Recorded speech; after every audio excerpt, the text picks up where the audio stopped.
नमस्कार दोस्तों मैं अभिषेक कर्ण एक बार फिर से आप सभी का कॉन्सेप्ट टाइम के इस ऑनलाइन प्लेटफॉर्म पर स्वागत करता हूं और उम्मीद करता हूं कि इस महामारी के दौर में आप सभी अपने घर पर सुरक्षित होंगे और अपने परिवार का बराबर ख्याल रख रहे होंगे। दोस्तों, आज हम एनसीईआरटी क्लास 6 के चैप्टर नंबर 9 पर पहुंच गए हैं और इस चैप्टर का नाम है the living organisms characteristics and habitats. ये हैबिटेट्स इधर आ गया, इसको थोड़ा ध्यान रखिएगा। ये कैरेक्टरिस्टिक्स एंड हैबिटेट्स यहाँ पर होना चाहिए। हिंदी में इसे बोलेंगे सजीव, उनकी विशेषताएं एवं आवास, यानी सजीव जो होंगी उनकी विशेषताएं समझेंगे और उनके हैबिटेट या आवास को समझने का प्रयास करेंगे। तो इसमें मुख्यतः हमको जो भी सजीव चीज़ें हैं, जो भी सजीव हैं, उनके बारे में पढ़ना है। हम उनकी विशेषताओं को समझेंगे, साथ ही साथ उनके आवास को समझेंगे और जानेंगे कि आखिर ये आवास का कॉन्सेप्ट है क्या।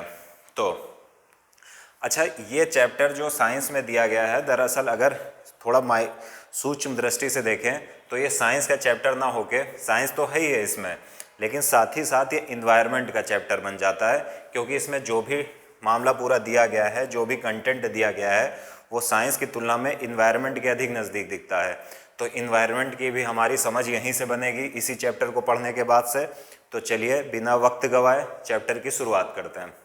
सबसे पहले हमको समझना है कि आवाज़ क्या होता है। ये हैबिट्स लिखा हुआ है, ये मिस्टेक है, टाइपिंग मिस्टेक, हैबिटेट होना चाहिए। सबसे पहले हमें समझना होगा कि आखिर ये आवाज़ क्या होता है।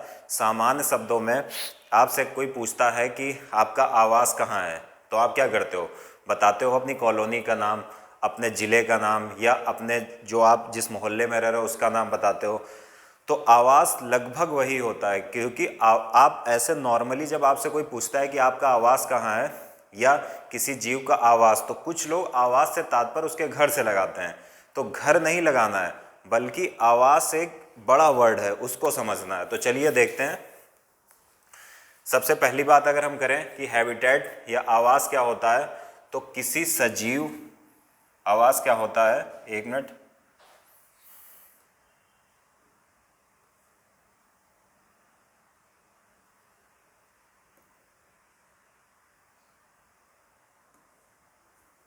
सबसे पहले हम देखेंगे कि आवास क्या होता है।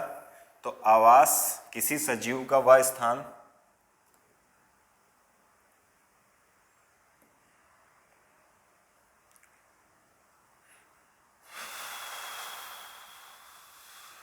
चलिए सबसे पहले समझेंगे कि हैबिटेट या आवास क्या होता है। तो किसी सजीव का मतलब जिसमें जीवन हो, किसी सजीव का वह स्थान जिसमें वह रहता है क्या कहलाता है? उसका आवास कहलाता है। कोई भी लिविंग थिंग जहाँ पर रहती है वो क्या कहलाएगा? उसका आवास कहलाएगा। नेक्स्ट पॉइंट देखते हैं और समझ अच्छी होगी। अपने भोजन वायु और शरण स्थल एवं अन्य आवश्यकताओं के लिए जीव अपने आवास पर निर्भर करता है। तो आवास से मतलब सिर्फ आपका घर नहीं होता है कि आपका घर आप समझ रहे हो आवास, बिल्कुल नहीं। यहाँ पर यह कह रहा है कि किसी सजीव का ऐसा स्थान जहाँ पर वो रहता है वह उसका आवास कहलाता है। और आवास पर वो निर्भर क्यों होता है? अपने भोजन के लिए निर्भर होता है, वायु के लिए निर्भर होता है ताकि श्वसन कर सके, साथ ही साथ अपने शरण स्थल के लिए, क्योंकि आवास में ही व्यक्ति का क्या होता है? शरण स्थल होता है या घर होता है, जिसे हम इन्वायरमेंटल लैंग्वेज में निके या नीचे बोलते हैं। वो हम आगे की क्लास में पढ़ेंगे भी। तो जीव अपने भोजन, वायु और शरण स्थल यानी जहाँ पर वो रहेगा एवं अन्य आवश्यकताओं के लिए जीव अपने आवास पर निर्भर करता है। तो कोई भी ऐसा स्थान जो किसी जीव की भोजन, वायु और शरण स्थल और अन्य सभी आवश्यकताओं की पूर्ति करे तो वो क्या कहलाएगी? वो आवास कहलाएगी। नेक्स्ट पॉइंट, विभिन्न प्रकार के पौधे एवं जंतु एक ही आवास में संयुक्त रूप से रह सकते हैं। कह रहा है कि विभिन्न प्रकार के पौधे एवं जंतु एक ही आवास में संयुक्त रूप से रह सकते हैं। मतलब कि अगर जंगल है या वन है तो वन में क्या होगा? पेड़ पौधे भी होंगे, जीव जगत भी होगा। तो वन यहाँ पर क्या हुआ? वन एक प्रकार का आवास हो गया, क्योंकि वो आवास चाहे वो पौधों की सारी आवश्यकताओं की पूर्ति कर रहा है, साथ ही साथ जंतुओं की भी आवश्यकताओं की पूर्ति कर रहा है। और जो आवास की हमने ऊपर पॉइंट देखा उसमें यही था कि किसी भी जीव की जहाँ पर सारी आवश्यकताएं पूर्ति हों, चाहे वो भोजन हो, वायु हो, शरण स्थल हो, और जितने भी जीवन से संबंधित आवश्यकताएं हैं, अगर वो पूर्ण हो रही हैं या पूरी हो रही हैं तो उसे ही आवास कहते हैं। अब आगे बढ़ते हैं और आगे हम देखेंगे कि आवाज़ के प्रकार क्या देखेंगे। एक मिनट।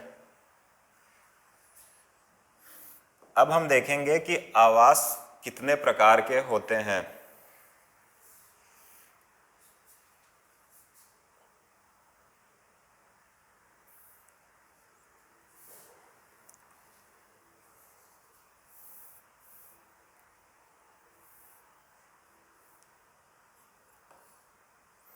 अब हम देखेंगे क्या, आवाज़ के प्रकार या टाइप्स ऑफ हैबिटेट। तो टाइप्स ऑफ हैबिटेट का मतलब क्या हुआ कि हम देखेंगे कि आवाज़ के कितने प्रकार होते हैं। तो सबसे पहले अगर हम आवाज़ की बात करें तो हम आवाज़ को मोटे तौर पर दो भागों में विभाजित कर सकते हैं। पहला तो हम क्या बोलेंगे, स्थलीय आवाज़ टेरेस्ट्रियल हैबिटेट और जलीय आवाज़ एक्वेटिक हैबिटेट। यहाँ पर स्थानीय आवाज़ लिख गया है, वो गलत है, होगा स्थलीय आवाज़। तो आवाज़ के जो प्रकार होंगे वो दो प्रकार के आवाज़ हम देखेंगे, पहला स्थलीय आवाज़ और दूसरा जलीय आवाज़। चलिए आवाज़ के प्रकार में हम स्थलीय आवाज़ की बात करते हैं या टेरेस्ट्रियल हैबिटेट्स की बात करते हैं। तो स्थल पर पाए जाने वाले पौधे और जंतु के आवाज़ को स्थलीय आवाज़ कहते हैं। जो भी पौधे और जंतु स्थल पर पाए जाते हैं तो उनका जो आवास होता है वो स्थलीय आवास कहते हैं। जैसे वन में क्या होगा कि आपको पौधे भी दिखेंगे, पेड़ भी दिखेंगे, जंतु भी दिखेंगे।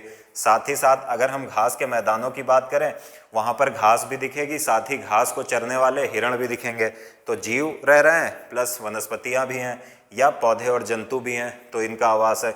इसी तरह मरुस्थल हम देखते हैं कि मरुस्थल में भी मरुस्थलीय वनस्पतियाँ दिखती हैं, जैसे नागफनी हो गया या और विभिन्न प्रकार की झाड़ियाँ होती हैं। साथ ही साथ मरुस्थलीय जीव जैसे ऊंट भी हमको मिलता है।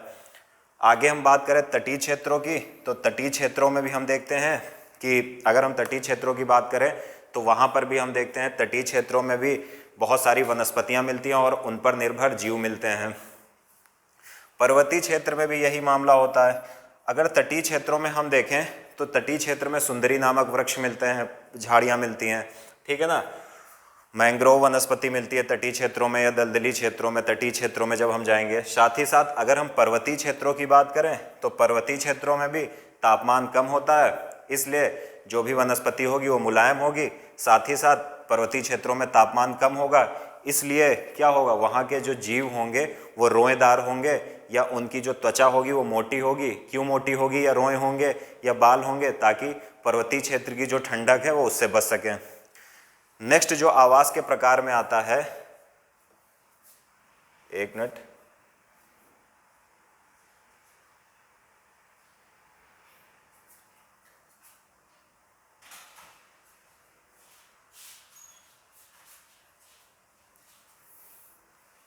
नेक्स्ट अगर आवाज़ के प्रकार की बात करें तो आएगा क्या, जलीय आवाज़।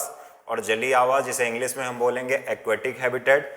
तो अब हम समझेंगे कि एक्वेटिक हैबिटेट क्या होता है। अगर एक्वेटिक हैबिटेट की बात करें तो एक्वेटिक हैबिटेट क्या होता है, चलिए देखते हैं।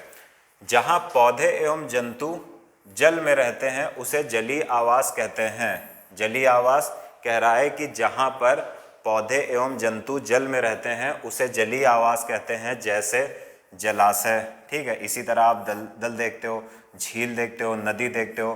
तो इस तरह जो भी जलीय क्षेत्र होते हैं वहाँ की जो वनस्पति होती है उसको फाइटोप्लैंक्टन बोलते हैं, और जो जलीय क्षेत्र में रहने वाले जीव होते हैं उन्हें हम जूप्लैंक्टन बोलते हैं।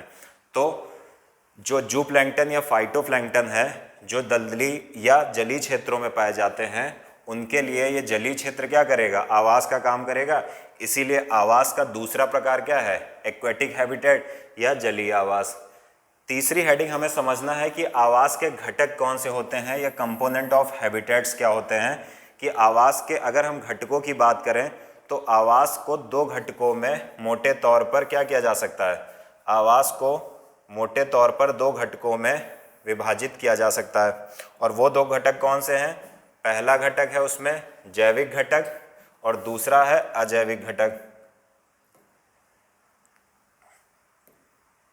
तो चलिए एक एक करके समझ लेते हैं जैविक घटक को और अजैविक घटक को।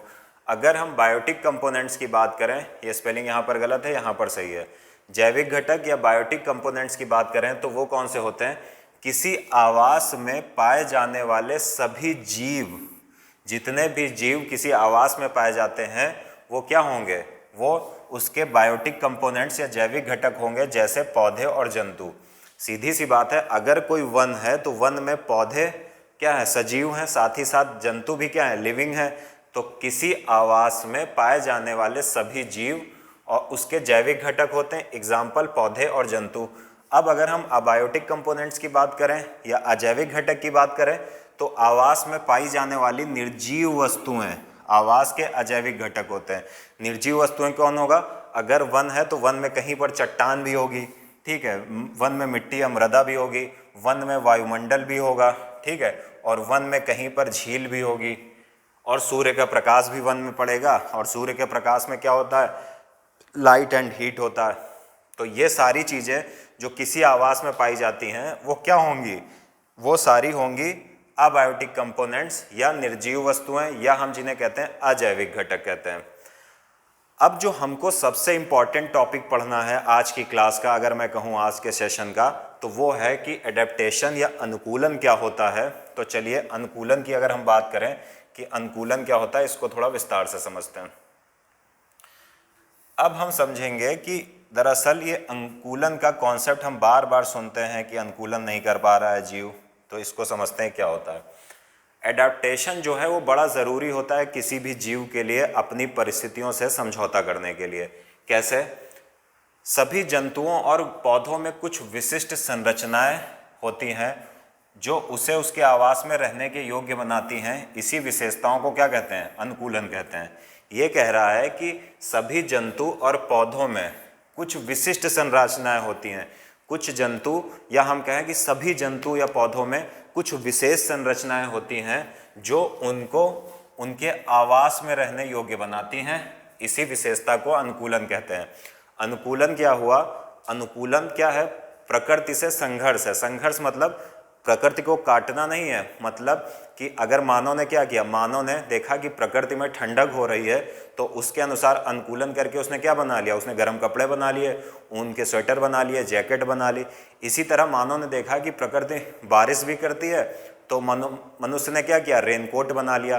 तो मनुष्य यहाँ पर प्रकृति को छेड़छाड़ नहीं कर रहा है, प्रकृति को नहीं काट रहा है, प्रकृति से छेड़छाड़ नहीं कर रहा है, बल्कि प्रकृति के अनुरूप अपने अंदर क्या कर रहा है? विशेष संरचनाओं से अपनी रक्षा कर रहा है। तो अगर सामान्य शब्दों में ये मतलब हुआ कि आदमी ठंडक से बचने के लिए, प्रकृति की ठंडक से बचने के लिए मानव ने क्या किया? मानव ने गर्म कपड़े पहनना शुरू कर दिया। और यहीं पर थोड़ा डिफिनीशन फॉर्म में यही चीज़ दी गई है कि सभी जंतुओं और पौधों में कुछ विशिष्ट संरचनाएं होती हैं जो उसके आवास में रहने योग्य उसे बनाती हैं। इसी विशेषता को एडेप्टेशन और अनुकूलन कहते हैं। जैसे अब यहाँ से एग्जाम्पल देखेंगे हम तो बहुत सही लगेगा। मैं अगर एग्जाम्पल की बात करें कि एडेप्टेशन का एग्जाम्पल क्या है, तो एक एग्जाम्पल हमको मिलेगा कैमल या ऊंट का। तो चलिए एग्जाम्पल के माध्यम से समझते हैं कि आखिर ये अनुकूलन होता क्या है। अगर अनुकूलन की बात करें तो हम एग्जाम्पल से समझेंगे, और एग्जाम्पल हम ऊंट या कैमल का लेंगे। यहाँ पर कह रहा है कि ऊंट की शारीरिक संरचना उसे मरुस्थलीय परिस्थिति में रहने योग्य बनाती है।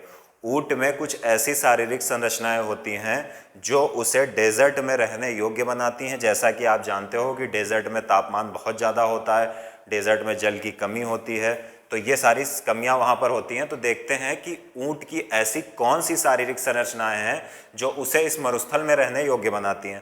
पहली, उसके पैर लंबे होते हैं जिससे उसका शरीर रेत की गर्मी से दूर होता है। अगर आप ऊंट की बात करते हो तो आप ऊंट अगर मैं बनाऊं तो ऊंट के आप देखोगे कि पैर बहुत लंबे होते हैं ऐसे, और अगर ये लंबे हो रहे हैं तो इसका मतलब क्या हुआ कि रेत की जो गर्मी होती है, हमारा वायुमंडल जो गर्म होता है वो नीचे से ऊपर की ओर गर्म होता है। तो अगर ये सतह है तो गर्म कैसे होगा? नीचे से ऊपर की ओर। तो जैसे जैसे ऊपर जाते हैं तो तापमान में कमी आती है। क्यों? क्योंकि वायुमंडल जो गर्म होता है वो नीचे से ऊपर की ओर गर्म होता है। तो सबसे पहले नीचे गर्म होगा, फिर उसके ऊपर, फिर उसके ऊपर, और जैसे जैसे ऊपर की तरफ जाते जाएंगे तो तापमान कम होता जाएगा। इसीलिए तो जो ऊंट होगा, अगर उसकी टांगें लंबी हैं या उसके पैर लंबे हैं तो अगर नीचे से ऊपर की तरफ जाने पर तापमान कम होता है और टांगें लंबी हैं तो ये अपनी बॉडी की रक्षा कर रहा है, किससे? इस उच्च तापमान से या रेत की गर्मी से। नेक्स्ट, उसमें मूत्र उत्सर्जन की मात्रा बहुत कम होती है। जो ऊंट होता है वो यूरिन उसकी बहुत कम होती है। इसका कारण क्या है? बहुत कम होती है। क्यों कम होती है? क्योंकि वो एडेप्टेशन कर रहा है, किससे? मरुस्थलीय परिस्थितियों से या डेजर्ट से। साथ ही कह रहा है उसका जो डंग या मल होता है, जो ऊंट पॉटी करता है, वो कैसी करता है? बहुत ड्राई करता है, यानी बहुत ही शुष्क करता है, ताकि जल हानि से बचा जा सके। नेक्स्ट, उन्हें पसीना भी नहीं आता है, क्योंकि शरीर से जल का ह्रास बहुत कम होता है, इसलिए जल के बिना भी वे अनेक दिनों तक रह सकते हैं। ये कह रहा है कि ऊंट जो होते हैं उन्हें पसीना भी नहीं आता है। क्यों? ताकि वो उनके शरीर से जल का ह्रास ना हो और इसके बिना ही वो बहुत दिनों तक रह सकें। नेक्स्ट, हमने ये देखा कि ऊंट कैसे अपनी परिस्थितियों से अनुकूलन कर रहा है। अब हम मछली का एग्जाम्पल लेके समझेंगे आगे कि हम इसको एडेप्टेशन को मछली के संदर्भ में एग्जाम्पल से समझते हैं। अगर हम एडेप्टेशन को मछली के संदर्भ में समझने का प्रयास करें तो चलिए इसको समझते हैं मछली के संदर्भ में। तो कह रहा है कि मछली का शरीर धारा रेखी या स्ट्रीमलाइंड होता है। उनकी यह आकृति उन्हें जल के अंदर विचरण करने में सहायता करती है। अगर आपने कभी मछली का शरीर देखा होगा तो मछली का शरीर कुछ इस तरह होता है, बीच में चौड़ा होता है और किनारे पर जाके और इधर आगे जाके अगर ये मुंह बना दे तो मछली का शरीर कुछ ऐसा होता है। तो आप देख रहे हो कि बीच में मोटा, मुंह के पास पतला और पीछे पतला, और इसी संरचना को बोलते हैं धारा रेखी। और ये संरचना उसे तैरने में सहायता करती है। क्यों? क्योंकि जल में जब आगे बढ़ती है तो जल आता है, धीरे से ऊपर चढ़ता है। यहाँ पर समस्या होनी चाहिए थी, लेकिन उसका शरीर छोटा हो रहा है, जल आराम से निकल जाता है। तो यही जो इसकी स्ट्रीमलाइन स्ट्रक्चर है या इसकी संरचना है, ये इसे जल में तैरने में सहायता करती है। नेक्स्ट पॉइंट, मछलियों का शरीर चिकने सल्कों या स्लिपरी स्केल से ढका हुआ होता है। जब आप मछली देखते हो तो मछली का शरीर ऐसे ऐसे स्लिपरी स्केल से बना होता है। आपने देखा होगा कि मछली के शरीर में ऐसी संरचनाएं होती हैं, और इन्हीं संरचनाओं को क्या बोलते हैं? इन्हीं संरचनाओं को बोलते हैं स्लिपरी स्केल, या हिंदी में बोलते हैं चिकने सल्ग से ढका हुआ होता है। ये सल्क मछलियों को सुरक्षा प्रदान करती हैं। ये जो होती हैं थोड़ी सख्त संरचना होती है, और ये संरचना यानी स्लिपरी स्केल्स या चिकने सल्क मछलियों को सुरक्षा प्रदान करते हैं। नेक्स्ट पॉइंट आगे इसी में, साथ ही उन्हें जल में सुगम गति करने में भी सहायता करते हैं। इन स्लिपरी स्केल्स या चिकने सल्कों की सहायता से मछली जो है जल में आसानी से क्या करेगी? गति करेगी। नेक्स्ट, मछली के गिल होते हैं, मछली के गिल्स होते हैं। साइड में आप देखोगे तो मछली के गिल्स होते हैं, और मछली के गिल्स क्या करते हैं? मछली जो गिल्स होते हैं उसकी सहायता से वो जल में श्वसन कर लेती है। ठीक है ना। अब हम बड़ा अच्छा टॉपिक अब आने वाला है, इन्वायरमेंट का टॉपिक है, इसको अच्छे से पढ़ेंगे। विभिन्न आवासों की यात्रा, ये मात्रा लिख गया यहाँ पर, या होगा। तो चलिए विभिन्न आवासों की यात्रा कर लेते हैं एक बार, और बहुत ही खूबसूरत टॉपिक है ये।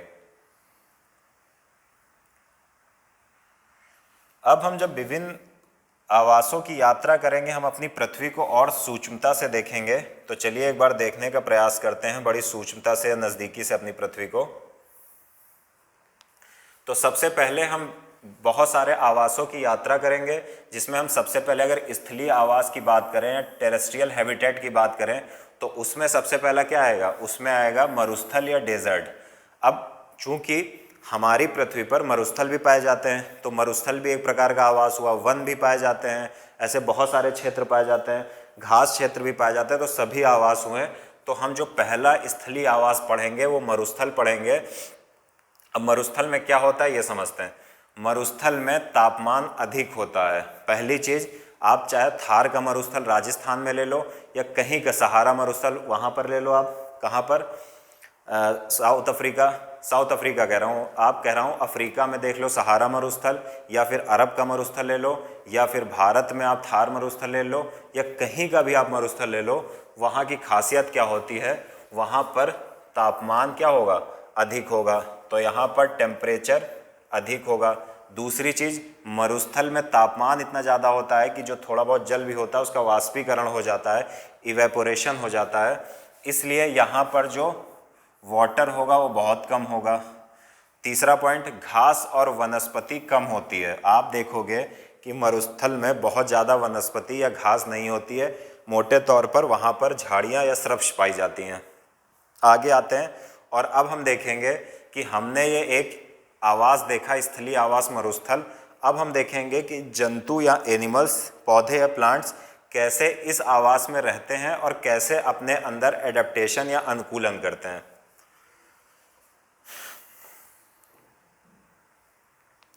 तो सबसे पहले हम क्या देखेंगे, जंतु या एनिमल्स को देखेंगे कि वो कैसे यहाँ पर रहते हैं और कैसे अपने अंदर अनुकूलन करते हैं। तो सबसे पहले हमने पीछे देखा कि ऊंट के पैर लंबे होते हैं और ऊंट कहाँ रहते हैं, रेगिस्तान में रहते हैं, चाहे वो अरब हो या भारत में थार का मरुस्थल हो। तो ऊंट के पैर लंबे होते हैं जिससे उनका शरीर रेत की गर्मी से दूर रहता है। ऊंट के पैर लंबे होंगे, पीछे हमने देखा, जिससे उनका शरीर जो रेत की गर्मी होती है उससे बचा रहता है। नेक्स्ट पॉइंट, रेगिस्तानी या मरुस्थलीय जंतुओं में मूत्रसर्जन या मूत्रोत्सर्जन की मात्रा बहुत कम होती। कह रहा है कि जो भी मरुस्थलीय जंतु या रेगिस्तानी जंतु होते हैं उनमें क्या होगा, उनमें मूत्र उत्सर्जन बहुत कम होता है। क्यों? क्योंकि जल संरक्षण उनके लिए बहुत ज़रूरी होता है जीने के लिए। नेक्स्ट पॉइंट, मरुस्थल में रहने वाले चूहे एवं सांप। यहाँ हमने समझा ऊंट की बात कर रहे थे और हमने देखा कि ऊंट के पैर लंबे होते हैं, इसलिए वो रेगिस्तान में ऊंचाई पर होते हैं, टांगे लंबी होने के कारण, इसलिए रेगिस्तान की गर्मी से अपनी बॉडी की रक्षा कर लेते हैं। लेकिन अब सोचिए आप, चूहे और सांप अपनी रक्षा कैसे करते हैं? तो ये लाइन इम्पॉर्टेंट भी है और ये लाइन क्या कह रही है कि चूहे एवं सांप दिन की तेज गर्मी से बचने के लिए भूमि के अंदर बिलों में रहते हैं। आप देखोगे कि रेगिस्तान में जो चूहे और सांप होंगे, जो एकदम जिनके पैर ही नहीं होते हैं या बहुत छोटे पैर होते हैं, वो कैसे चलेंगे? ज़मीन से ऐसे ऐसे चलते हैं। चूहा के भी छोटे छोटे पैर होते हैं, तो वो तो टेम्परेचर बहुत ज़्यादा झेलेंगे, इसलिए वो क्या करते हैं, अनुकूलन कैसे करते हैं प्रकृति से? वो अनुकूलन कैसे करेंगे कि ज़मीन के अंदर बिल बना लेंगे और दिन में उन्हीं बिल के अंदर ठंडक में बैठे रहते हैं।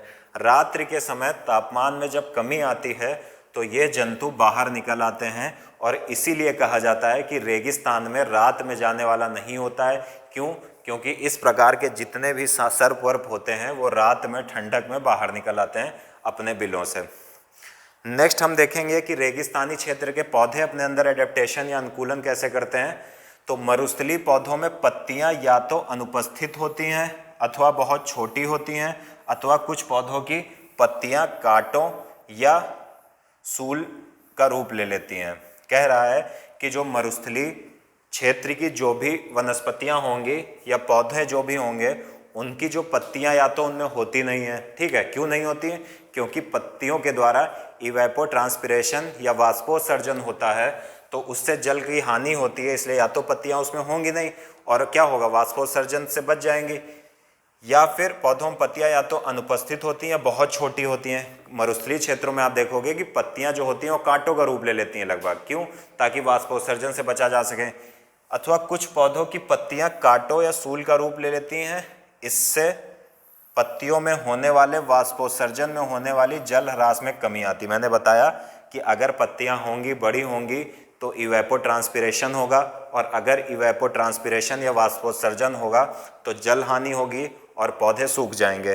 तो यहाँ पर ये परिस्थितियों से या प्रकृति से अनुकूलन करने के लिए मरुस्थलीय क्षेत्र के जो भी पौधे हैं वो वाष्पोत्सर्जन न करने के लिए या तो उनमें परिस्थिति अपनी पत्तियों को हटा देते हैं, पत्तियाँ अनुपस्थित हो जाती हैं या बहुत छोटी हो जाती हैं या कांटों में परिवर्तित हो जाती हैं। एग्जाम्पल भी दिया गया है कि नागफनी में पत्ती जैसी जिस संरचना को आप देखते हैं वह वास्तव में उसका तना होता है। इन पौधों में प्रकाश संश्लेषण सामान्यतः तने में होता है।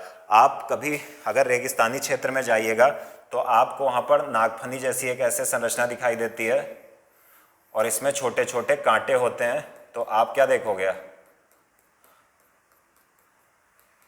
तो आप देखते हो कि जो नागफनी में पत्ती जैसी जिस संरचना को आप देखते हो तो आपको लगेगा ये जो संरचना है जिस पे मेरा ये चल रहा है मार्कर, ये आपको लगेगा ये पत्तियां हैं, जबकि नहीं, ये क्या होता है कि जिस संरचना को आप देखते हैं वास्तव में स्टेम या तना होता है जो इन पौधों में प्रकाश संश्लेषण करवाता है। यानी इन पौधों में जो मरुस्थलीय क्षेत्र के पौधे हों उसमें कहीं कहीं पर ऐसा होता है कि जो प्रकाश संश्लेषण होता है वो तने में होता है, और यहाँ से एक बहुत बेहतरीन क्वेश्चन बनने की चांस रहती है सिविल सर्विसेज एग्ज़ाम में कि कुछ पौधों में प्रकाश संश्लेषण तनों में होता है। और अगर ये आ गया और किसी ने एनसीईआरटी नहीं पढ़ी है तो वो मानेगा ही नहीं कि ऐसा भी कुछ संभव है, लेकिन ये है, इसलिए हमने यहाँ पर देख लिया। आगे बढ़ें तो मरुस्थलीय पौधों में तना एक मोटी मोम परत से ढका रहता है जिससे पौधों का जल संरक्षण में सहायता मिलती है। मरुस्थलीय क्षेत्रों में ये जो तना होता है इसके ऊपर भी एक मोम जैसी क्या पाई जाती है, आप देखोगे कि इसके ऊपर भी मोम जैसी एक संरचना पाई जाती है। पूरे पौधे के ऊपर मोम जैसी संरचना पाई जाएगी, और ये मोम की संरचना क्या करेगी कि इससे भी जल न निकल सके जब सूर्य की किरणें पड़ेंगी, तो ऐसा ना हो इन तनों का भी वाष्पीकरण हो और इनमें जो वाष्प हो वो क्या हो जाए, वो भाप बन जाए। तो इसलिए इनके ऊपर एक मोम की परत पाई जाती है जिससे ढका रहता है, और जिससे क्या करते हैं, जल संरक्षण करते हैं और अपने अनुकूलन बनाए रखते हैं, और अनुकूलन के द्वारा अपने जीवन को बचा कर रखते हैं। नेक्स्ट पॉइंट, मरुस्थलीय पौधों की जड़ें जल अवशोषण के लिए मिट्टी में बहुत गहराई तक चली जाती हैं। आपको पता होगा कि मरुस्थलीय क्षेत्र जो भी पौधे हैं, जैसे ये आपने नागफनी का देखा, तो आप जब इसकी जड़ को देखोगे तो आप देखोगे कि जड़ इसकी कुछ अलग प्रकार से होगी, और जितने पौधे ऊपर होते हैं उसकी लगभग 2-3 गुना इसकी जड़ें जमीन के अंदर होती हैं। जमीन के अंदर इसकी जड़ें पाई जाएंगी। क्यों पाई जाएंगी ये समझते हैं। इसकी जड़ें जितना ऊपर होता है उसके बहुत ज़्यादा बड़ी जड़ें ज़मीन के अंदर होती है, जिसका मुख्य कारण क्या है कि लिखा होगा अवशोषण के लिए मिट्टी में बहुत गहराई तक चले आते हैं। क्यों? जो स्थलीय पौधे होते हैं, जो सामान्य क्षेत्रों पर होते हैं, जैसे आप भूमध्य सागरीय क्षेत्र ले लो या सवाना घास का मैदान ले लो या मानसूनी क्षेत्र ले लो, तो वहाँ पर जल बहुत नीचे नहीं मिलता है, इसलिए जड़ें इतनी नीचे जाती हैं, इतना अनुकूलन करती हैं ताकि उनको जल मिल जाए और खनिज लवण मिल जाए।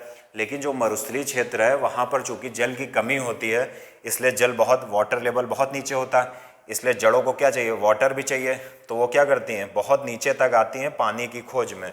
तो क्या कर रही है, प्रकृति से कोई शिकायत नहीं कर रही है, बल्कि प्रकृति के अनुसार अनुकूलन करने का प्रयास कर रही हैं। जैसे मनुष्य प्रकृति की ठंडक से बचने के लिए जैकेट का इस्तेमाल करता है।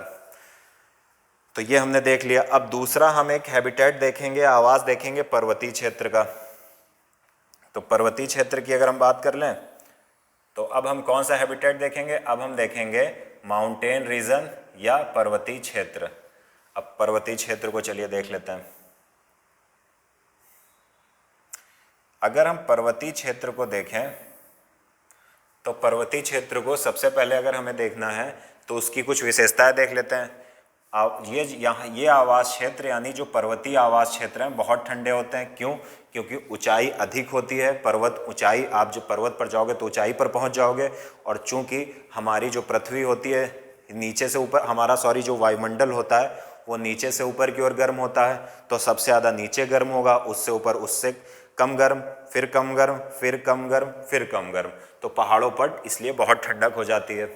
नेक्स्ट पॉइंट, पर्वतीय क्षेत्र में तेज हवाएं चलती हैं। पर्वतीय क्षेत्र में कभी क्लाइमेटोलॉजी, अभी आगे आने वाली बुक्स जो होंगी या ज्योग्राफी की, खासकर ज्योग्राफी की बुक्स में जब हम क्लाइमेटोलॉजी या जलवायु विज्ञान एनसीईआरटी में कवर करेंगे तो हम वहाँ पर पर्वतीय पवन और घाटी पवन को पढ़ेंगे।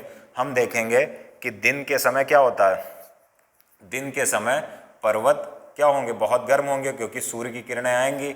यहाँ पत्थरी क्षेत्र है, इसका तापमान बहुत ज़्यादा तेज गर्म होगा। यहाँ पर जब टेम्परेचर हाई होगा, हाई टेम्परेचर, तो क्या होगा, हाई टेम्परेचर पे लो प्रेशर डेवलप होता है। क्यों? क्योंकि हाई टेम्परेचर के कारण जो वायु होगी वो क्या होगी, उसके मॉलिक्यूल्स दूर दूर भागने लगते हैं, हल्के हो जाते हैं और वायु ऊपर उठ जाती है, तो वहाँ पर जो प्रेशर होता है वो लो हो जाता है।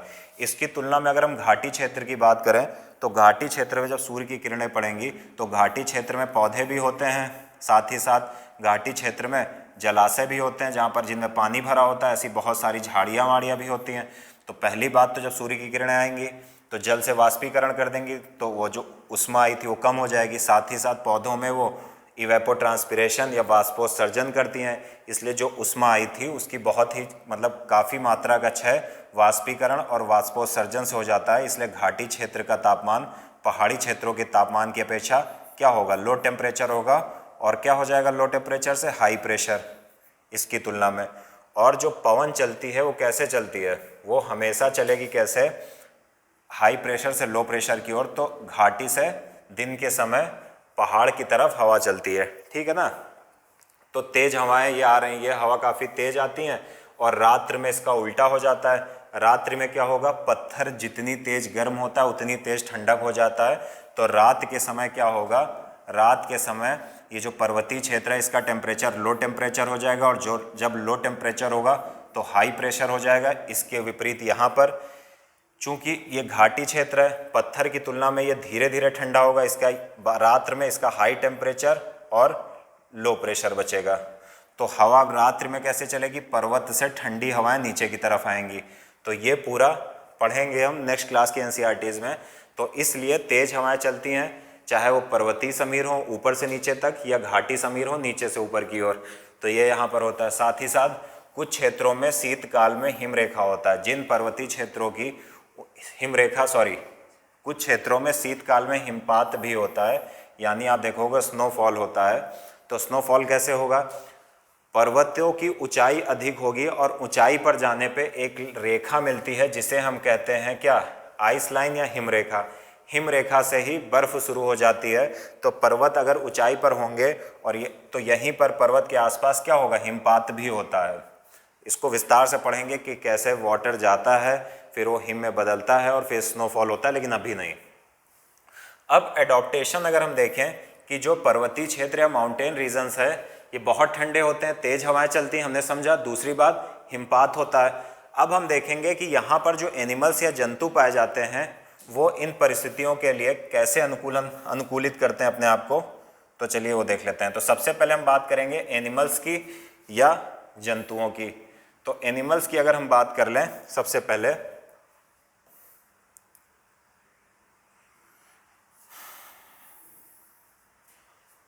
तो एनिमल्स की अगर हम बात करें तो कह रहा है कि जंतुओं की त्वचा मोटी होती है। पर्वतीय क्षेत्र पर चूंकि ठंडक अधिक होती है इसलिए यहाँ पर जो जंतु पाए जाते हैं उसमें फैट या वसा की मोटी परत पाई जाती है, इसलिए उनकी क्या होगी, उनकी त्वचा मोटी होगी। साथ ही त्वचा पर लंबे बाल पाए जाते हैं ताकि वह ठंड से अपना बचाव कर सकें। कह रहा है कि पर्वतीय क्षेत्र में जो भी जीव पाए जाते हैं वो अपना ठंडक से कैसे बचाव करते हैं। पहली चीज़, उनकी जो त्वचा होगी वो मोटी होगी, साथ ही साथ उनके लंबे बाल होंगे क्योंकि वहाँ पर स्वेटर तो उपलब्ध नहीं हो सकता है, तो उनमें क्या होगा, इसलिए वो क्या करेंगे, पर्वतीय क्षेत्र में अपने आप को अनुकूलित करेंगे। सार्क इसका एग्जाम्पल गलत है, इसका एग्जाम्पल होगा यॉक, ठीक है। या फिर हम देखते हैं पोलर बियर, ध्रुवी भालू, ठीक है, उसके भी शरीर में हम देखते हैं उसकी मोटी त्वचा होती है और लंबे बाल होते हैं। साथ ही साथ पहाड़ी जंतुओं के खुर बहुत मजबूत होते हैं ताकि चट्टानों पर तेजी से दौड़ सके, जैसे पहाड़ी बकरी। जो पर्वतीय क्षेत्रों में जो भी कौन होंगे, जंतु होंगे, उनके जो पैर में खुर होते हैं, खुर क्या होता है, आपने कभी अपने गांव में गाय भैंस देखा होगा, उनके पैर के नीचे एक आपको खुर जैसी संरचना, ऐसी संरचना दिखती है, ऐसी करके संरचना दिखती है और इसके उसके पैर होते हैं। यही क्या कहलाते हैं, जो ब्लैक कलर की संरचना होती है, बहुत टाइट पत्थर नुमा होती है, यही उसके खुर कहलाते हैं। तो कह रहा है कि पहाड़ी जो जंतु होते हैं उनके खुर बहुत मजबूत होते हैं। क्यों? ताकि वो चट्टानों पर तेजी से दौड़ सके। और इसका सबसे अच्छा एग्जाम्पल दिया पहाड़ी बकरी। पहाड़ी बकरी पत्तियों को खाने के क्रम में बहुत तेज ऊपर नीचे भागती है, तो अपने आप को अनुकूलित कैसे किया, अपने खुरों के द्वारा। अब आगे हम देखें कि जो पहाड़ी क्षेत्र हैं वहाँ पर पौधे कैसे मिलते हैं, प्लांट्स कैसे मिलते हैं। तो वृक्ष सामान्यतः शंक्वाकार होते हैं। पहाड़ी क्षेत्रों की जब आप बात करते हो तो आप देखोगे वहाँ के वृक्ष कैसे होंगे, वहाँ के वृक्ष क्रिसमस ट्री की तरह होते हैं, ऐसे शंक्वाकार टाइप में, कोन टाइप में। अब ये क्यों होते हैं अभी समझते हैं। शंक्वाकार होते तथा इनकी शाखाएं तिरछी होती हैं। हमने देखा कि शाखाएं इनकी कैसी होंगी, तिरछी तिरछी ऐसे ऐसे होती हैं। तो इनकी शाखाएं कैसे होंगी, ऐसे ऐसे ऐसे ऐसे, ठीक। तो ये इनकी शाखाएं हो गई। अब ये तिरछी क्यों होती है ये समझिए। पहले नेक्स्ट पॉइंट ले लेते हैं। कुछ वृक्ष की पत्तियां सुई के आकार की होती हैं जिससे वर्षा का जल एवं हिम सरलता से नीचे की ओर खिसक जाए। इन पत्तियों के तिरछा होने के मुख्यतः जो कारण है वो ये है कि चूंकि पर्वतीय क्षेत्रों में अभी हमने पढ़ा कि हिमपात होता है, बर्फबारी होती है या स्नोफॉल होता है, तो इससे क्या होता है कि ये अगर पत्तियां सीधी हों बाकी पौधों की तरह तो अगर हिम गिरेगी, बर्फ गिरेगी तो इन पत्तियों पर रह जाएगी, और अगर रह जाएगी तो प्रकाश संश्लेषण बाधित होगा, और अगर प्रकाश संश्लेषण बाधित होगा तो पत्तियां अपना खाना नहीं बना पाएंगी, और अगर पत्तियां अपना खाना नहीं बना पाएंगी तो पत्तियां क्या होंगी, मुरझा जाएंगी। तो इसलिए ज़रूरी है कि बर्फ़ को किसी तरह नीचे गिराया जा सके, और पर्वतीय क्षेत्रों में हिमपात होता है, हिम गिरती है। तो इसलिए इन पौधों ने अपने आप को अनुकूलित करने के लिए अपना जो शेप बना लिया वो शंक्वाकार बना लिया, कोनिकल बना लिया, क्रिसमस ट्री की तरह बना लिया, ताकि बर्फ़ गिरे और नीचे गिर जाए। नेक्स्ट पॉइंट, कुछ वृक्ष की पत्तियां सुई के आकार की होती हैं, इससे वर्षा का जल एवं हिम सरलता से नीचे की ओर खिसक जाए। आप देखोगे पर्वतीय क्षेत्रों में पत्तियां कभी कभी आप देखोगे एकदम सुई की तरह होंगी ऐसे, और ये पत्तियां एकदम पतली होने का कारण कि बर्फ इन पर रुक ना सके, क्योंकि बर्फ पड़ने से क्या होगा, इनका प्रकाश संश्लेषण बाधित होगा। अब नेक्स्ट पॉइंट पर हम अगर आए, और अब हम देखेंगे तीसरा हैबिटेट जिसे हम कहते हैं ग्रासलैंड या घास स्थल। अब अगर हम थोड़ी सी बात कर लें कि ग्रास पे कैसे सरवाइव करते हैं या जीव अपना अनुकूलन कैसे करते हैं, तो अगर हम घास स्थल या ग्रासलैंड की बात करें तो सबसे पहली बात कि घास स्थल के जंतुओं में तेज भागने की प्रवृत्ति होती है। जैसे घास स्थल में आप देखते हो शेर भी कभी कभी आता है और हिरन भी रहता है, और ये दोनों तेज भागते हैं। दूसरा, और क्यों तेज भागते हैं, क्योंकि घास जो क्षेत्र होते हैं वहाँ पर बड़े बड़े पेड़ों या झाड़ियों का बहुत ज़्यादा क्या होता है, घनत्व तो नहीं होता है, और घनत्व जब बहुत ज़्यादा नहीं होता है तो भागने में कोई बाधा नहीं उत्पन्न होती है, तो उन्हें पता होता है कि हम कितनी भी तेज भागे पहुँच जाएंगे। इनके पैरों की हड्डियां मजबूत होती हैं, अगर वो परमानेंटली बहुत तेज और बहुत लंबा भाग रहे हैं तो क्या होगा, हड्डी मजबूत हो जाएंगी। और पेशियों में लोचशीलता अधिक होती है, अगर पैर में मूवमेंट दिन भर हो रहा है और पैर भागने के दौरान मुड़ रहे हैं फिर खुल रहे हैं, तो इसका मतलब क्या होगा कि उनकी जो मसल्स होंगी वो कैसी होंगी, वो बड़ी बहुत ही ज़्यादा फ्लेक्सिबल होंगी। घास तथा तनों को चबाने के लिए इनके दांत मजबूत होते हैं। हिरण की जब हम बात करते हैं तो हिरण पत्तियां खाते हैं, और हिरण पत्तियों खाने के क्रम में क्या होगा कि इनके जो दांत होंगे वो बहुत क्या हो जाएंगे, मजबूत हो जाएंगे।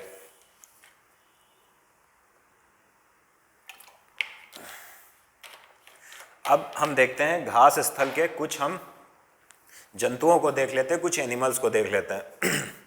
अगर हम घास स्थल के एनिमल की बात करें, हम शेर की बात कर लेते हैं, तो शेर अपने आप को अपने हैबिटेट में कैसे अनुकूलित करता है, चलिए देखते हैं।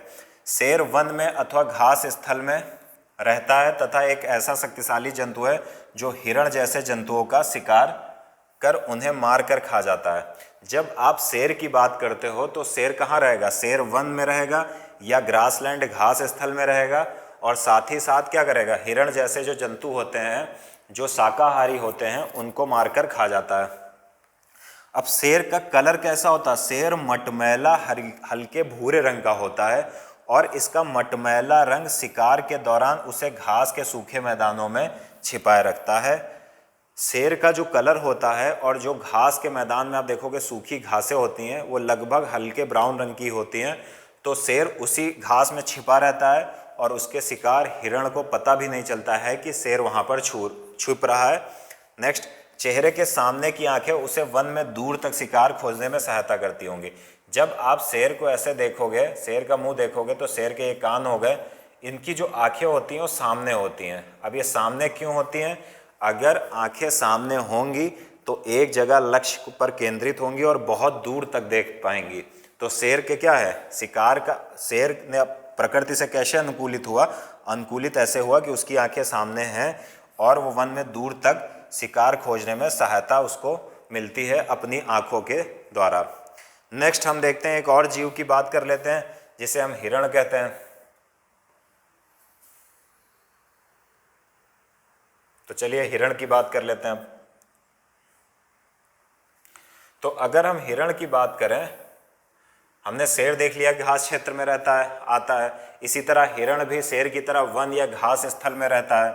पौधों के कठोर तनों को चबाने के लिए इनके मजबूत दांत होते हैं। हम पहले ही बात कर चुके हैं कि घास क्षेत्र में जो भी जंतु रहते हैं वो हरे पत्तियों और तनों को चबाने के लिए उनके दांत मजबूत होते हैं। फिर आगे कहता है हिरण के लंबे कान, आप देखते हो हिरण के कान काफ़ी लंबे होते हैं, लटकते रहते हैं, उसे शिकारी शेर की गतिविधि की जानकारी देते हैं। उसके जो कान होते हैं वो सामान्य से ज़्यादा उनको सुनाई पड़ता है हिरन को, और शेर की गतिविधि, अगर शेर कहीं छिप रहा होता है तो उन्हें पता चल जाता है।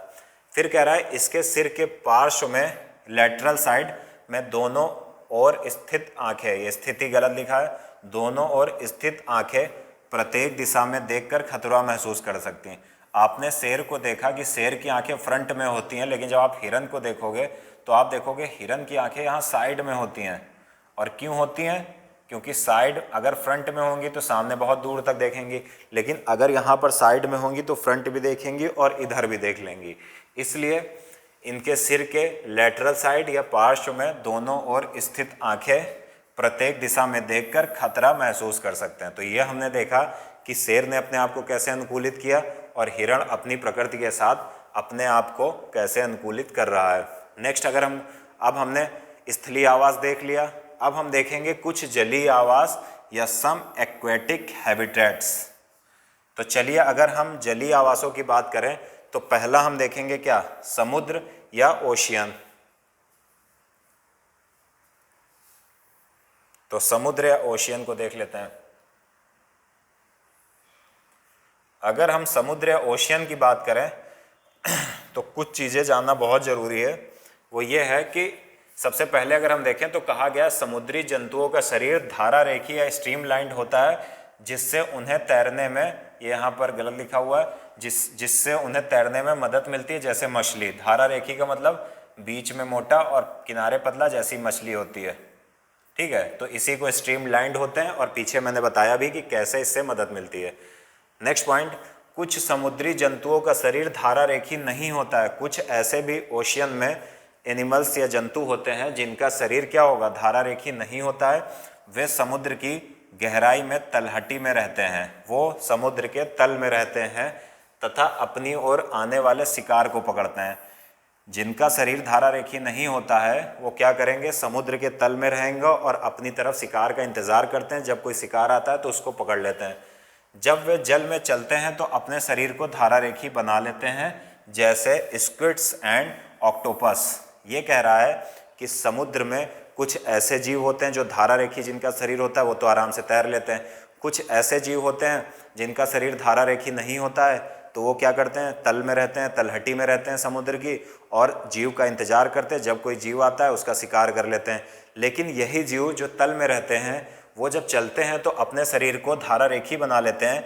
आप स्क्विड्स या ऑक्टोपस का एग्जाम्पल देख सकते हो। सामान्य में आप देखते हो कि ऑक्टोपस होता है ऐसे फैला हुआ, लेकिन जब वो चलता है तो एकदम से सिकुड़ जाता है, अपने शरीर को धारा रेखी बनाता है और फिर फैलता है, फिर सिकुड़ता है, फिर फैलता है।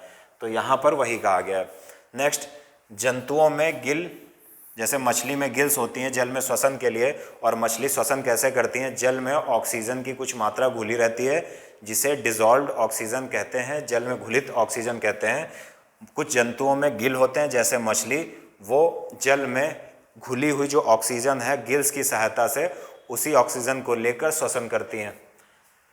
लेकिन साथ ही साथ कहा गया कि डॉल्फिन और व्हेल जैसे कुछ जंतुओं में गिल नहीं होते हैं। तो अब समस्या ये हुई कि डॉल्फिन और व्हेल जैसे जो कुछ जंतु हैं, अगर उनमें गिल नहीं है तो कैसे श्वसन करेंगे? तो आगे बताया गया है कि ये सिर पर स्थित नासाद्वार या नॉस्ट्रिल्स, या इन्हें वात छिद्र, ब्लो होल्स कहते हैं, द्वारा श्वास लेते हैं। कहा गया है कि डॉल्फिन और व्हेल जैसे कुछ जंतुओं में गिल्स नहीं होते हैं, तो इसका मतलब है कि उन्हें श्वसन के लिए कुछ करना पड़ेगा। और ये श्वसन के लिए क्या करेंगे? ये सिर पर स्थित नासाद्वार, एक मिनट,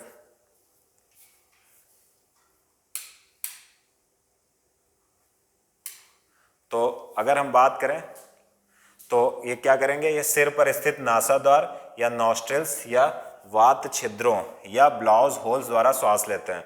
ये जो भी डॉल्फिन या व्हेल हैं, इनमें समस्या क्या होती है कि ये डॉल्फिन या व्हेल जो होंगी इनमें गिल नहीं होते हैं। तो अगर गिल नहीं होंगे तो ये सिर पर स्थित जो भी नासाद्वार या नॉस्ट्रिल्स हैं इनसे श्वसन करती हैं। कैसे करती हैं ये समझिए। यह लंबे समय तक जल में बिना श्वास लिए रह सकते हैं। ये जो भी जंतु हैं या जीव हैं, डॉल्फिन और व्हेल, चूँकि उनमें गिल्स नहीं होते हैं, समुद्री जल से ऑक्सीजन नहीं ले सकते हैं, इसलिए ये लंबे समय तक बिना श्वसन के रह सकते हैं। आगे क्या कह रहा है? ये समय समय पर समुद्री सतह जल से बाहर आते हैं। व्हेल और डॉल्फिन चूंकि उसमें गिल्स नहीं होते हैं, इसलिए वो क्या करेंगे, वो जल से बाहर आकर इनमें जो छिद्र या नॉस्ट्रिल्स पाए जाते हैं, इनसे क्या करेंगे, जब जल से बाहर आप देखते हो कि वेल्स बीच बीच में गोते ऊपर की तरफ मारती है, तो इसका मतलब क्या हुआ कि ये जल से बाहर आएंगे और बाहर गोते मारेंगे और जो नॉस्ट्रिल्स होंगे उनसे पानी बाहर निकालेंगे और श्वास ले लेंगे। श्वास के द्वारा स्वच्छ वायु अंदर भर लेते हैं। तो ये हमने समझा समुद्र की। अब समुद्र के साथ साथ कुछ और एक्वेटिक हैबिटेट्स हैं, जैसे तालाब एवं झील। अब इसमें कैसे अनुकूलन होता है जंतुओं का, चलिए देख लेते हैं।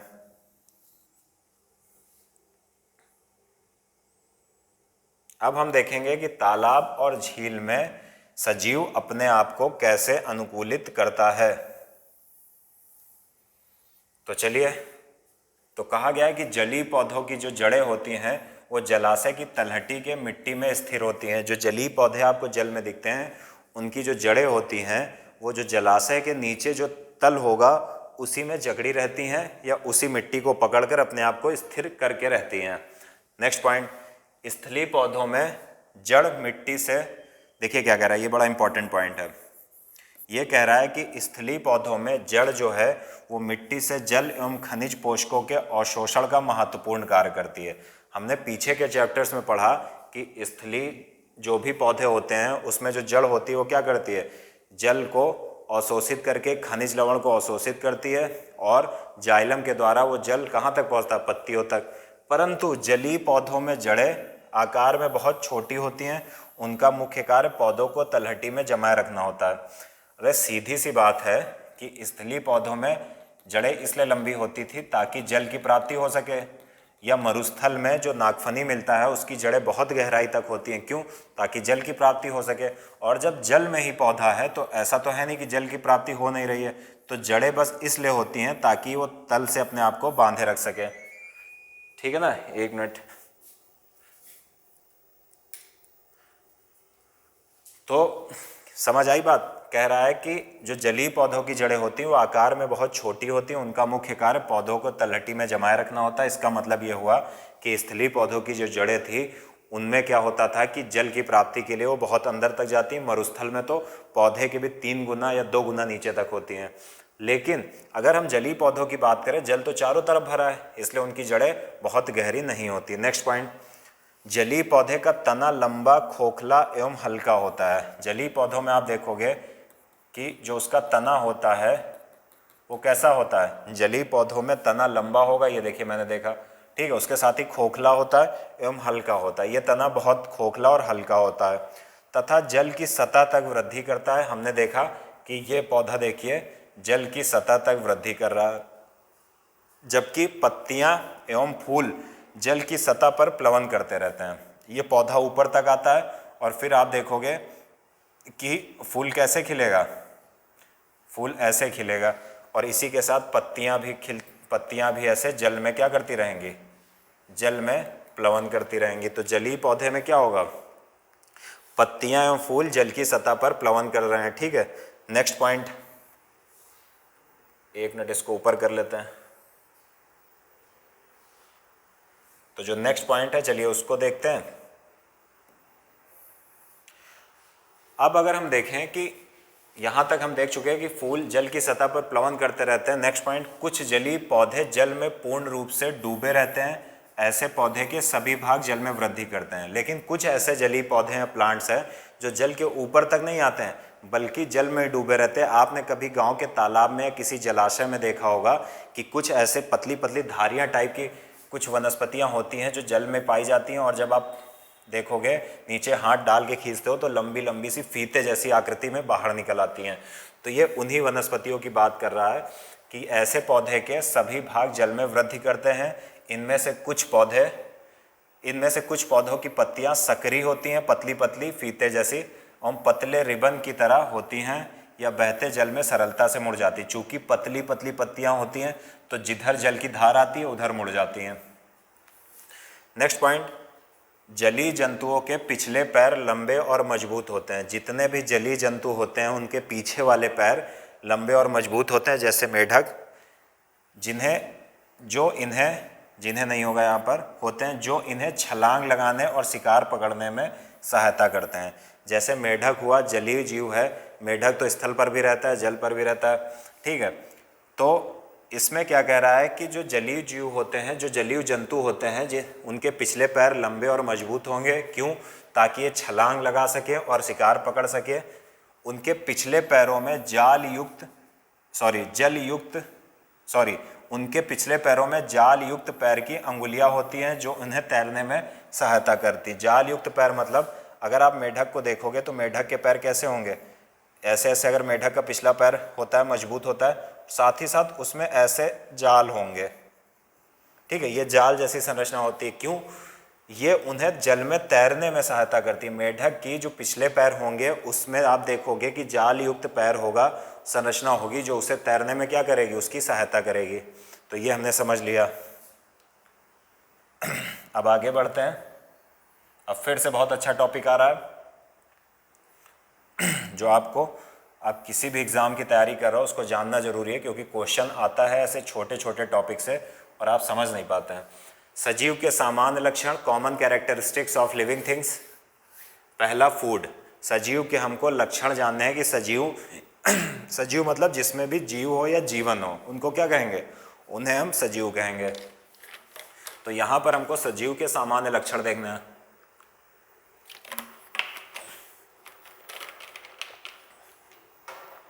पहली चीज, सभी सजीवों को भोजन की आवश्यकता होती है। तो जितने भी सजीव हैं उनको भोजन की आवश्यकता होती है, चाहे आप पेड़ पौधों को देख लो या जीव जंतुओं को देख लो।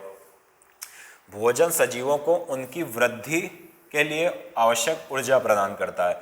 तो सजीवों को भोजन की आवश्यकता क्यों होगी? क्योंकि भोजन जो होगा वो क्या करेगा? उनकी वृद्धि के लिए उनको आवश्यक ऊर्जा प्रदान करेगा। नेक्स्ट पॉइंट, वृद्धि। सभी सजीवों में वृद्धि होती है, चाहे पेड़ पौधे, जीव जंतु, आप किसी को भी ले लीजिए, उन सब में क्या होगी? उन सब में वृद्धि होती है, ग्रोथ होती है। तो सजीव का एक लक्षण हो गया, उन्हें भोजन की जरूरत होती है। दूसरा लक्षण हो गया कि सजीव में वृद्धि होती है। तीसरा, श्वसन की बात कर लेते हैं।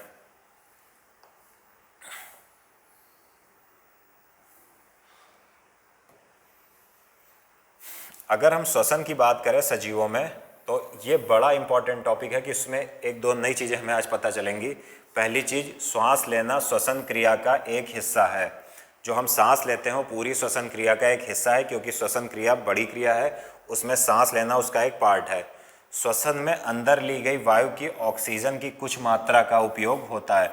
जो भी हम अंदर वायु लेते हैं उसकी ऑक्सीजन जो होती है, वायु जो हम अंदर खींचते हैं श्वसन के द्वारा, उसमें ऑक्सीजन की कुछ मात्रा का उपयोग होता है। और इस क्रिया में बनी CO2 को हम श्वास द्वारा निष्कासित करते हैं। ऑक्सीजन की कुछ मात्रा को जब हम उपयोग करते हैं अंदर, तो कुछ CO2 भी बनती है, और उस CO2 को हमने सांस लिया, ऑक्सीजन लिया, जब हम सांस रिलीज करते हैं, छोड़ते हैं, तो हम क्या कर रहे हैं? हम कार्बन डाइऑक्साइड को निष्कासित कर देते हैं।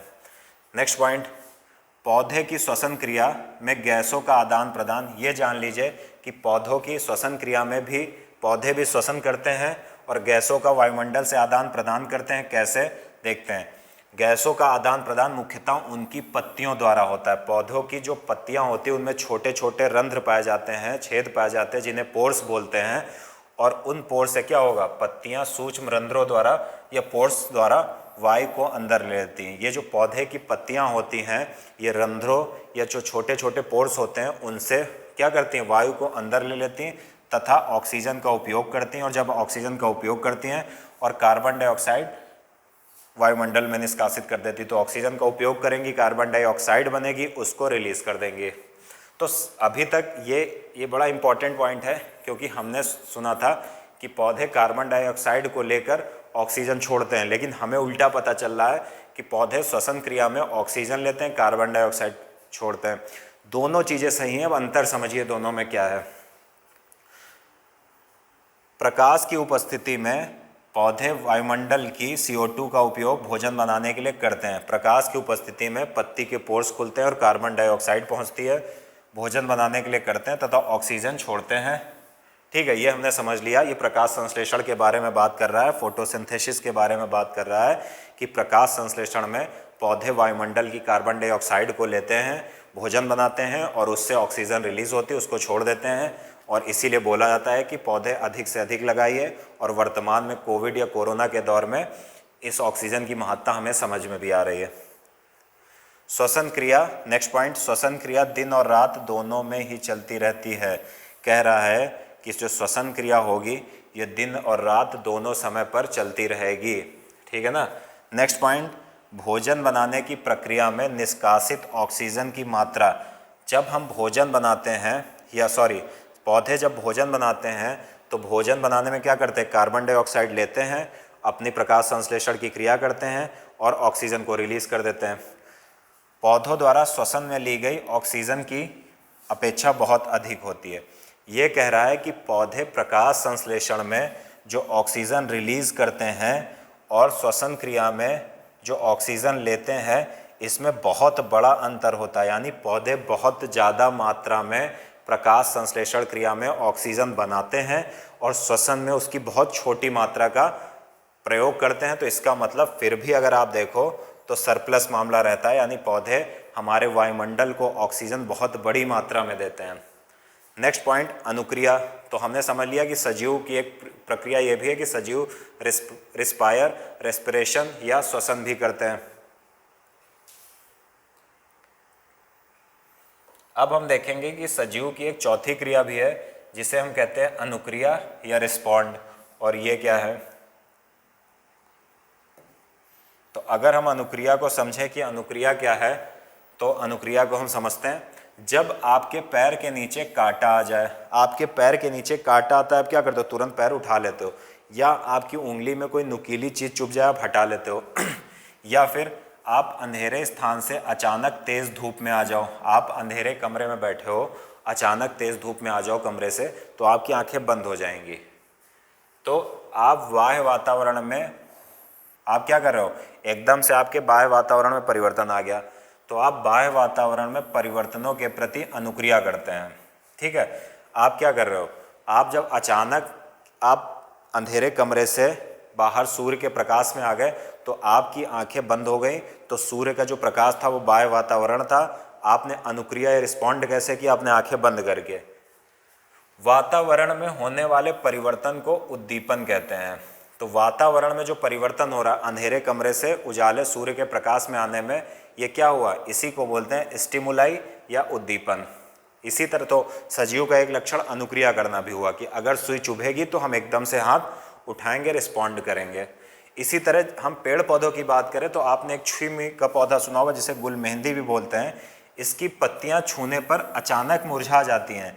जब आप स्टिमुलाई का काम करो और अपनी उंगली उस पर छुआओ तो आप क्या करोगे, वो तुरंत रिस्पॉन्ड करेंगी, अनुक्रिया करेंगी और मुरझा जाती हैं, सिकुड़ जाती हैं। इसी तरह सजीव का एक प्रमुख लक्षण उत्सर्जन भी है, एक्सक्रीशन भी है। तो एक्सक्रीशन कैसे सजीव का लक्षण, चलिए देख लेते हैं। ये कहता है कि आहार का केवल कुछ ही भाग जीव के शरीर द्वारा उपयोग में आता है।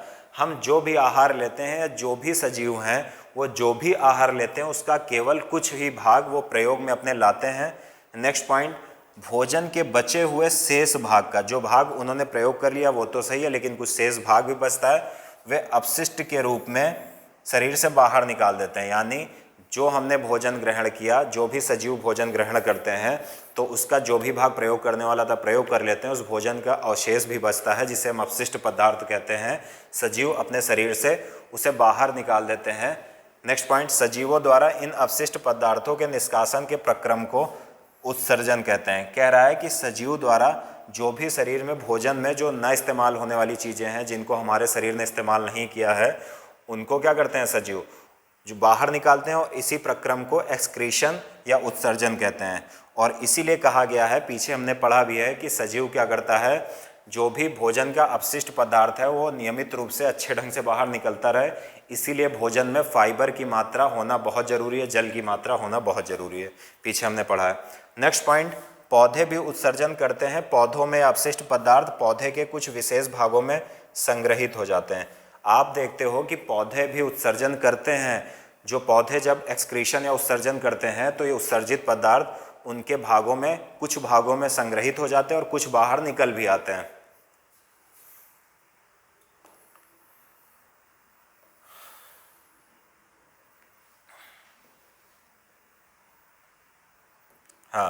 चलिए इसको देखते हैं। कह रहा है जिससे पौधों के कोई हानि नहीं पहुंचती। अगर अपशिष्ट पदार्थ रखेंगे, चाहे कोई भी सजीव हो, तो सीधी सी बात है अपशिष्ट पदार्थ हानि पहुंचाएंगे। लेकिन चूंकि अपशिष्ट पदार्थों को शरीर से बाहर निकाल देते हैं सजीव, इसलिए वो हानि नहीं पहुंचाते हैं। और कहा जा रहा है कुछ पौधों में अपशिष्ट पदार्थों का निष्कासन स्राव के रूप में होता है। कुछ पौधे एक्सक्रीट करते हैं। कैसे? आप कभी कभी पौधों की पत्तियां देखो तो आप देखोगे उसमें सफ़ेद सफ़ेद सा कुछ ऐसे लगा रहता है, या कुछ उत्सर्जन आप सोचोगे उतने ऊपर किसने वाइट कलर का चूना लगा दिया है। तो वो क्या होता है? वो उनका उत्सर्जन होता है या अपशिष्ट पदार्थ होते हैं जिनको पौधे उत्सर्जित कर देते हैं। नेक्स्ट, सजीव का जो लक्षण है रिप्रोडक्शन या प्रजनन पढ़ते हैं। जंतु प्रजनन द्वारा अपने समान संतान उत्पन्न करते हैं। कोई भी सजीव या कोई भी जंतु प्रजनन या रिप्रोडक्शन द्वारा अपने जैसी संतान उत्पन्न करता है। भिन्न जंतुओं में प्रजनन का ढंग अलग अलग होता है। सभी जंतुओं में जो प्रजनन या रिप्रोडक्शन का ढंग होता है वो अलग होता है। कैसे? कुछ जंतु जैसे पक्षी अंडे देते हैं जिनसे शिशु निकलते हैं। अगर आप पक्षियों की बात करो तो पक्षी अंडे देते हैं और उनसे फिर क्या होंगे? उनसे अंडे जब परिपक्व हो जाएंगे और उसके बाद उनसे शिशु बाहर निकलेंगे। कुछ जंतु जैसे गाय डायरेक्ट शिशु को ही जन्म दे देते हैं। तो रिप्रोडक्शन के अलग अलग तरीके। पौधे भी प्रजनन करते हैं। बहुत से पौधे बीजों द्वारा प्रजनन करते हैं।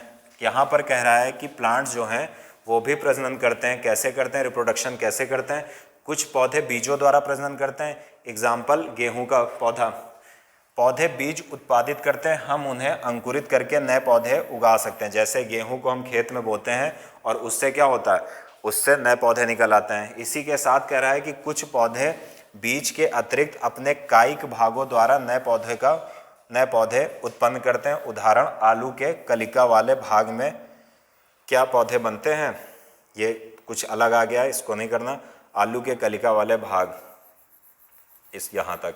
तो इसका उदाहरण दिया गया। कह रहा है कि कुछ ऐसे पौधे होते हैं जो उसी के भाग को अगर लगा दिया जाए तो वो फिर से क्या होते हैं? उगाते हैं। जैसे आप आलू का एग्जाम्पल दिया गया। आपने कभी गांव में आलू को बोते देखा होगा किसानों को, तो किसान आलू को काट कर ही उसके कायिक भाग को क्या करते हैं? उसी के भाग को बोते हैं खेत में, और खेत में बोने के फलस्वरूप क्या होगा कि फिर से आलू के पौधे निकल आएंगे।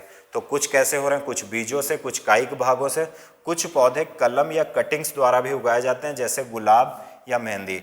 आपने कभी गांव में, ग्रामीण क्षेत्र में गुलाब की खेती देखी होगी तो आपने देखा होगा कि गुलाब की खेती में बीज द्वारा गुलाब नहीं होता है, किसी द्वारा गुलाब नहीं होता। गुलाब कैसे होता है कि गुलाब के तने को काट कर ही उसको क्या करते हैं? कलम द्वारा उसको लगाते हैं, खेतों में कलम लगाते हैं और उसकी फिर अच्छे से देखभाल करते हैं और गुलाब का पौधा बन जाता है। तो कैसे तरीके हो गए? एक तो बीजों द्वारा, फिर कायिक भागों द्वारा जैसे आलू, दूसरा कलम या कटिंग द्वारा जैसे गुलाब और मेहंदी। और सबसे इम्पॉर्टेंट ये पॉइंट है जो मैं कहूँगा कि क्लास 6 की एनसीईआरटी का एकदम सबसे रोचक तथ्य है जितना अभी तक मैंने पढ़ाया है। देखते हैं क्या। गेहूं की बोरी में कुछ गर्मी उत्पन्न होती। जब भी आप कभी गेहूं की बोरी में हाथ डालो तो आप देखोगे बीज की जो भी गेहूं पड़ा होगा उसमें बड़ी गर्मी आपको लगेगी। अब क्यों लगती है समझिए। यह गर्मी बीजों के श्वसन के कारण उत्पन्न होती है। तो क्या मतलब? एकदम अलग चीज़ पता चले कि गेहूं की बोरी में जब हम हाथ डालते हैं तो हमें कुछ गर्मी का आभास होता है। और गर्मी का आभास क्यों होता है? क्योंकि जो बीज होते हैं वो श्वसन करते हैं। तो अभी तक आपको लगता था कि बीज जब अलग हो गए तो निर्जीव हो गए, या बीज श्वसन नहीं करते हैं, तो बिल्कुल गलत लगता था। बीज श्वसन करते हैं। आप गेहूं की बोरी में हाथ डालेंगे, ऐसे बहुत सारे बीज होते हैं, लगभग सभी बीज श्वसन करेंगे। अतः बीजों में श्वसन की क्रिया उस समय भी चलती रहती है जबकि अन्य जैव प्रक्रम रुक जाएंगे। सारे जैव प्रक्रम या अन्य जितने भी जैव प्रक्रम है वो रुक भी जाएं तब भी क्या होगा? बीजों में श्वसन की क्रिया क्या होगी? चलती रहेगी। तो ये सबसे अलग इम्पॉर्टेंट पॉइंट है जो आज हमें, और मैं खुद कह रहा हूँ कि सबसे अभी तक जितने हमने चैप्टर 9 चैप्टर हमने आज कवर कर लिया है, 9 जितने भी चैप्टर हैं उनका सबसे रोचक तथ्य यही है कि बीज जब गेहूं की बोरी में, गेहूं की फसल कटने के बाद जब हम बीज प्राप्त करते हैं और उनको बोरी में रखते हैं तो हमको लगता है कि जो बीज की सारी जैव प्रक्रम है वो रुक गए। ऐसा नहीं होता है, बीज श्वसन करते रहते हैं और इसीलिए हमें गेहूं की बोरी में हाथ डालने पर उष्मा प्रतीत होती है। तो ये हमने पूरा चैप्टर कवर कर लिया है। तो ये हमारा पूरा चैप्टर हो गया।